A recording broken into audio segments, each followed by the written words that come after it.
现在向黄金万两，大家好，我是安德工小米。我们来这边装个电动晾衣架。这个师傅呢在做这个背景墙。师傅说这样的背景墙一天做一个挣800。有钱人晾衣架都买2个。看这个窗户，看这窗户，上面大概也就12、13公分。如果是装这种普通的那种晾衣架，就开不了窗户了。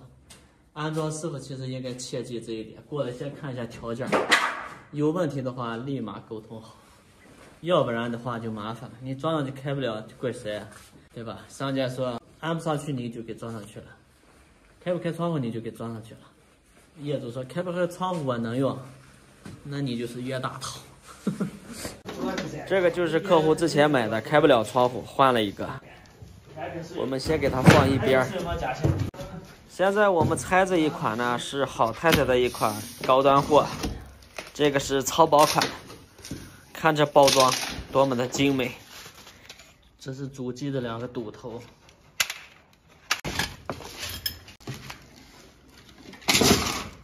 你看这些东西。这个衣架最难的就是这个部分，组装这些东西。今天我特意拍一下这个最难的部分。因为无数师傅已经被这个难住了，甚至有的已经是安到一半都放弃了。问这个老师傅收不收徒弟，我跟他学吧。他说现在没人干这个，没技术含量。那就算了，干一行爱一行吧。在我们这里啊，家家户户都是做吊顶的，不吊顶的很少。所以家家户户都要做吊杆。吊杆做好以后，我们安装工作呢也就完成一半了，剩下这一半就好干了。安装过这款衣架的师傅评论区可以留言啊，就这个衣架第一次装衣杆的时候，他们那个连接件有没有翻车，有没有特别的烧脑。这个剪刀架也有点特殊的，它这个上面是个平面，上面有4个螺丝。这个钢丝从那儿进来，要挂在这个里边的，在这儿。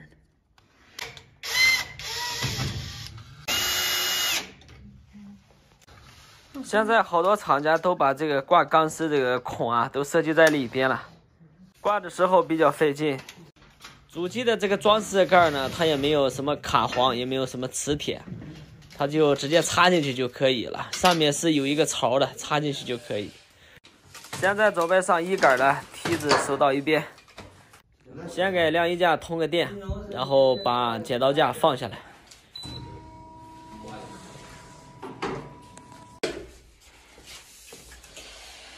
这个杆像个酒一样，这个杆是朝里放的。装这个杆的时候一定要留意一下方向。上次我帮那个师傅处理问题的时候，发现他这个杆就装反了，所以他那个装不上去，两边的这个架子上不了。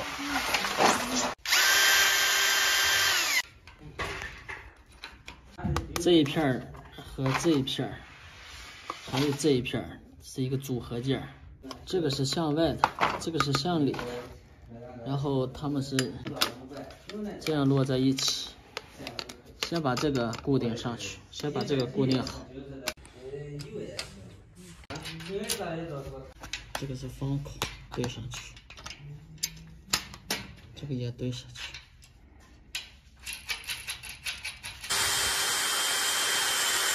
螺丝拧好以后，我们就扣这个装饰盖，它都是卡扣式的，用手压就行了，直接就扣上去。这个是铁的，这2个是塑料的，这个放进去。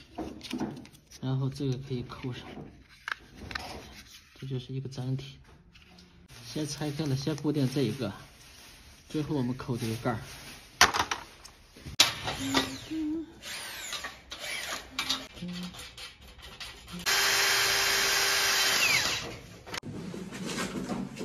装这个的时候要注意这个弧度。这个弧度是跟着这个杆的弧度是一个方向，这个杆的平面和这个平面是放在一起，是个平的，看。然后这个组装好以后就勾到这个槽里面，这有一个螺丝，这就完了啊。如果你是做安装的师傅，把这个视频一定要收藏了，你不知道哪一天就遇上了。如果你看明白的话，那也可以；如果看不明白的话，以后留着备用。现在我们收上去看一下这个超薄款，这个机子安装的比较少，因为它是个新产品，几乎就贴顶了。现在这个窗户就可以打开了。像他家这窗户还就得配这款，要不然普通的都不行，手摇的也不行。都是我的工具，拉上我的小推车。